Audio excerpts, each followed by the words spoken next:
Ready ready sir. तो क्या कुछ कार्यक्रम आज का कार्यक्रम जिला अध्यक्ष, डेलीगेट्स, एआईसीसी मेंबर्स, कुछ प्रखंड अध्यक्ष, हमारे सीनियर लीडर्स के बीच का ये कार्यक्रम था। हर घर अधिकार के पहलू में ये है कि महागठबंधन में जो हम कई योजनाएं लाने का तैयारी कर रहे हैं, जैसे उदाहरण के लिए माई बहन मान योजना, उसकी भी समीक्षा थी कि अब तक कितना हुआ, वो कैसे चला, तो वो काफी सकारात्मकता से आई है रिपोर्ट और बड़े पैमाने पर महिलाओं ने इसमें साथ दिया है, योगदान दिया है, कार्यकर्ताओं ने योगदान दिया। अभी 200 जैसे 200 यूनिट बिजली माफी के है, पेंशन का है, तो इस पर हम लोगों ने जिला अध्यक्षों से अब अपना रायशुमारी कर रहे थे कि उनका क्या राय है, और तब हम लोग इसको फिर विधिवत महागठबंधन के में हम लोग को लॉन्च करेंगे।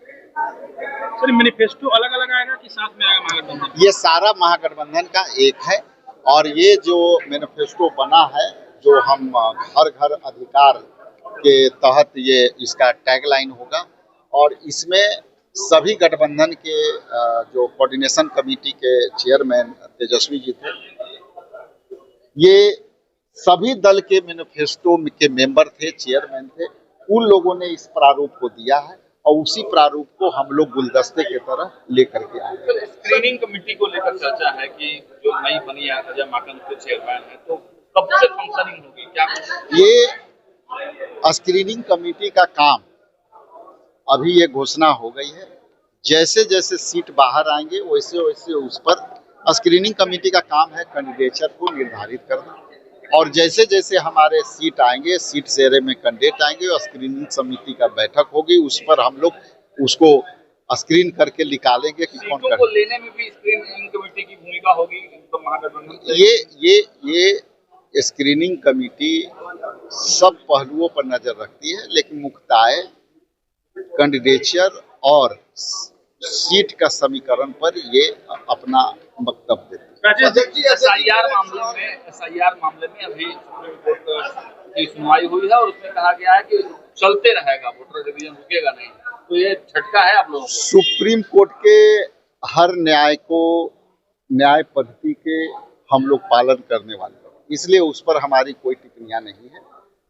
हमारी टिप्पणियां इस विषय में जरूर है कि इलेक्शन कमीशन पता नहीं किसके जिद में, किसके दबाव में खुद अपनी ईपिक नंबर बनाई हुई ईपिक नंबर को इनवैलिड मान रही है, और इनवैलिड उसी ईपिक नंबर से 2024 में लोकसभा का चुनाव हुआ, और आज उसी ईपिक नंबर को आप खारिज कर रहे हो, तो हम समझते हैं कि इलेक्शन कमीशन ये कौन से निर्णय, ये किसके दबाव में ये निर्णय ले रहा है, ये सबको पता है। देखिए, मेरा एक आखिरी सवाल है आपसे कि लगातार दलितों और महिलाओं पर हो रहे अत्याचार के विरुद्ध आप लोग मुखर होकर बोलते हैं, लेकिन डिम्पल यादव के विरुद्ध एक मौलाना ने कथित अभद्र टिप्पणी की है, इस पर आपकी क्या? देखिए, ये हम डिफाइन नहीं करते।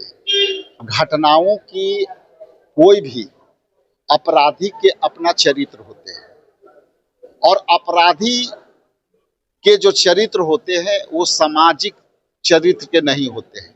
इसलिए चाहे वो डिम्पल यादव हो, चाहे कोई भी घटना करता है, अपराधी का कोई न धर्म है न नहीं किया है, एक मौलाना ने टिप्पणी किया है। देखिए, ये जो टिप्पणियां हैं वो टिप्पणियां सब समाज के लिए वो उचित नहीं है। सब समाज के लिए ये उचित है कि यदि कोई घटना होती है तो उसके साथ खड़ा रहना चाहिए।